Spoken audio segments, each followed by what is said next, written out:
All right, so now we're down to the final part of this question where it wants you to find the actual radius of the wheel. This is a very interesting question here. Remember, the radius is half the diameter of a circle, right? So if we go back to my diagram up here, the radius is achieved at a certain point. Okay, so once again, if I start at the very bottom here, um, there's the bottom of the wheel, okay?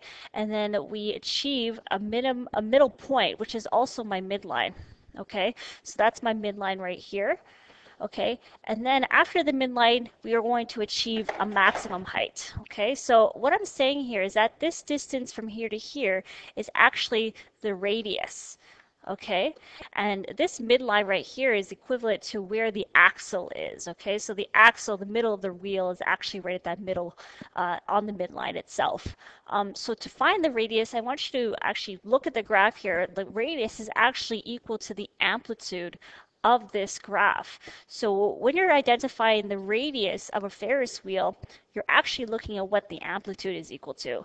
Now, you could look at the graph and, count the units and everything, but you could just look at the function that was given to you in the first place. Now, remember, the amplitude is always equivalent to what your parameter A is.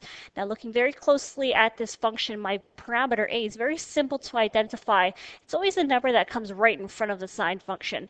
So my A value here is 10. So in conclusion, my radius is 10 meters. Okay. Now you can go ahead and say, since the radius is 10 meters, you can also conclude that the diameter of this wheel would be double that. So it'd be 20 meters then, would be equal to the diameter.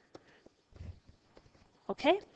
And that's it. That's how you do this Ferris wheel question.